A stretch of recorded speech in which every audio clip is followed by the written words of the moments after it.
চোখের পানি ছেড়ে আল্লাহরে বলবেন, আল্লাহ তুমি আমার রব, তুমি আমার সব। কি বলবেন? আল্লাহ আমার রব।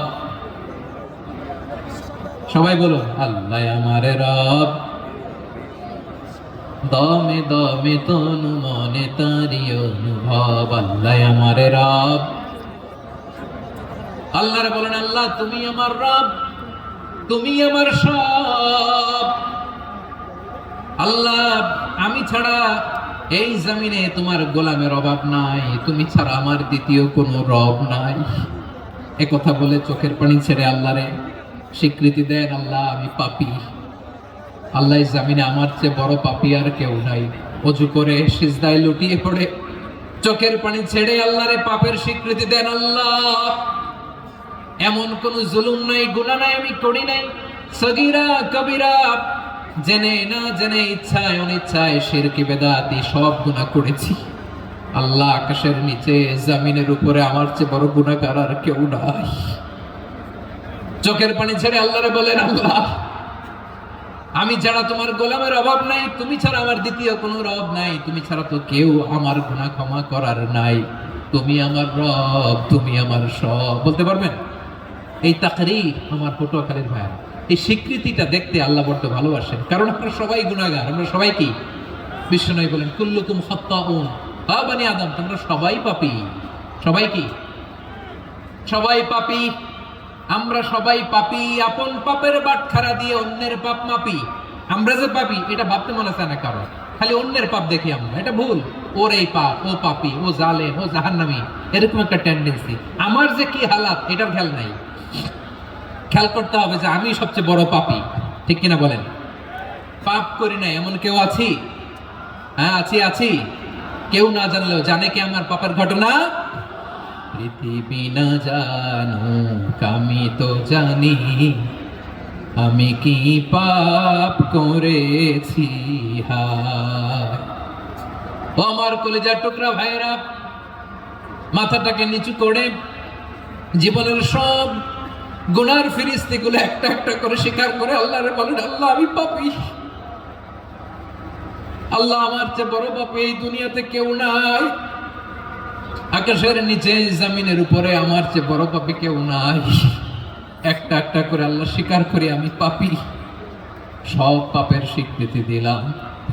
পৃথিবী না জানুক আমি তো জানি,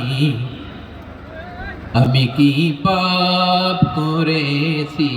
হায় আমার পাপের করলে বিচার, বাঁচার আমার নাই উপায়। দয়াময় তুমি মাফ করো আমায়, মাফ করো আল্লাহ তাআলা যদি দয়া করে আমাদেরকে মাফ না করে, আমাদের বাঁচার কোনো উপায় নাই। আপনি কি ভেবেছেন আপনার নামাজ দিয়ে আপনি জান্নাতে যাবেন? আপনি তাহাজ্জুদ গুজার, সেজদা দিতে দিতে কপালে দাগ ফেলেছেন, এটা আপনারা জান্নাতে নেবে না? আপনি এলাকার সবচেয়ে বড় হাতেম তাই দানশীল, এই দানের ভরসায় বসে আছেন, কশিন কালো না। আমাদের নামাজ, আমাদের রোজা, আমাদের ইবাদত, এগুলো কি মিজানের পাল্লায় উঠালে কোনো ওজনই হবে না। তবে আমাদের একটা কৌশল জানা আছে, আমরা আল্লাহর রহমতের ভিখারি। আমরা সেদিন আগেই গুনার স্বীকৃতি দিয়ে দেব। আমরা বলবো, আল্লাহ তুমি প্রশ্ন করার আগে তোমার একটা কথা বলি, আমারে কিছু জিজ্ঞেস করো না, আমি সব করেছি। এমন কোন পাপ নাই যে পাপ আমারে দিয়ে হয় নাই। তোমার রহমত দিয়ে তুমি জান্নাতে পাঠাবা, তোমার দয়ায় জান্নাতে যেতে চাই, আমল দিয়ে না। পারবেন বলতে? কিয়ামতের দিন আমরা বলবো, আল্লাহ আমার আমল দিয়ে জান্নাত চাই না, আমি তোমার দয়া দিয়ে জান্নাত চাই। তোমার দয়া ছাড়া আমার কোনো উপায় নাই। কারণ আল্লাহ যদি বিচার করে, বাঁচার কারো উপায় নাই। আল্লাহ যদি বলে ফেলেন তুই এটা করলি কেন, ওখানে গেলি কেন, কোরআনে 1000 বার নিষেধ করলাম তারপরেও এই পাপে জড়ালি কেন, এরকম প্রশ্ন ছুড়ে দিলে আমার উত্তর আছে? বাঁচার কোনো উপায় আছে? রোজ হাসরে হে আল্লাহ আমার করোনা বিচার, আল্লাহ করোনা বিচার।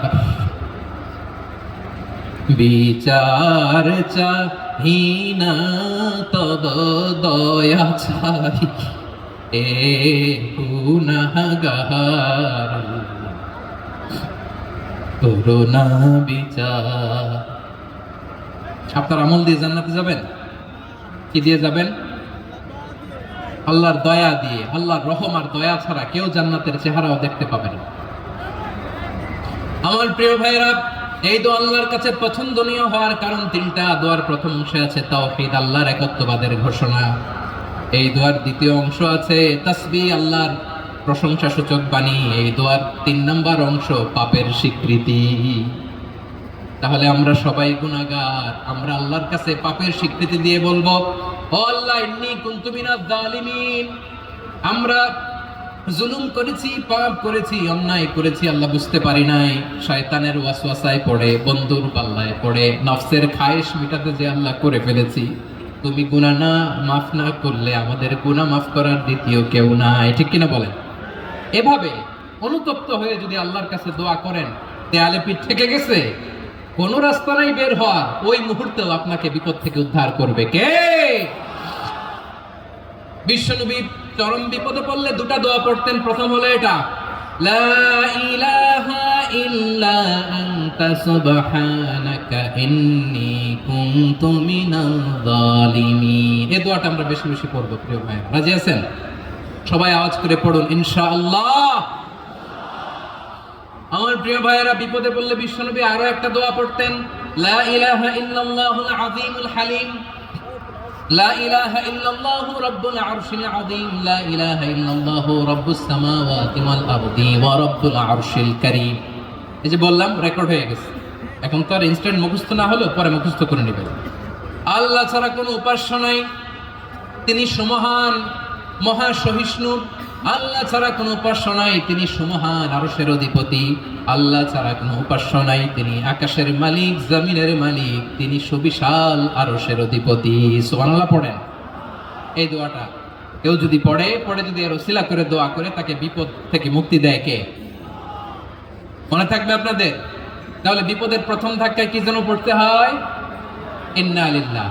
তারপরে কি বলে আল্লাহর কাছে নিজেকে সঁপে দিতে হয়? দেয়ালে পিঠ থেকে গেলে লা ইলাহা ইল্লা আনতা সুবহানাকা ইন্নী কুনতু মিনাজ জালিমিন। 2 নাম্বার হচ্ছে লা ইলাহা ইল্লাল্লাহুল আযীমুল হালিম, লা ইলাহা ইল্লাল্লাহু রাব্বুল আরশিল আযীম, লা ইলাহা ইল্লাল্লাহু রাব্বুস সামাওয়াতি ওয়াল আরদি ওয়া রাব্বুল আরশিল কারীম। মনে থাকবে ইনশাআল্লাহ? বলেন সবাই।